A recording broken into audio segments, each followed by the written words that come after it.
Hi guys, কেমন আছেন? তো কয়েকদিন আগে আমাদের বাসায় এসেছিল আমার রাঙ্গামণি এবং রাঙ্গা ভাই। তো চলো তোমাদের দেখাই মা কি আয়োজন করলেন। তো এখানে প্রথমে অনেক ধরনের নাস্তা ছিল। এখানে মালপোয়া ছিল, আলুর চপ ছিল, ম্যাগি পকোড়া ছিল, আর এর সাথে সাথে মা লাঞ্চের ব্যবস্থাও করেছেন। তো এখানে ওরা চলে এসেছে আর আমরা ওদের ফুল দিয়ে ওয়েলকাম করেছি। তো ওরা এসে এখন ঢুকলো আর এখন আমরা সব কিছু এসে সার্ভ করে দিয়েছি।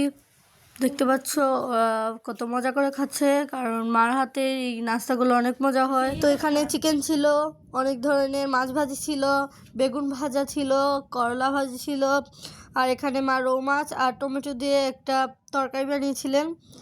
এখানে ছিল মাছের মাথা দিয়ে ডাল ভুনা, শুটকি চাটনি, ইলিশ, সর্ষে ইলিশ, তারপরে কই মাছের ভুনা বানিয়েছিলেন মা। তো এইটুকুই আমাদের আয়োজন ছিল। আর এখন মা কত সুন্দর সাজিয়ে খেতে দিয়েছেন রাঙা ভাইকে। আমরাও সাথে সাথে বসে পড়েছিলাম। তো টাটা।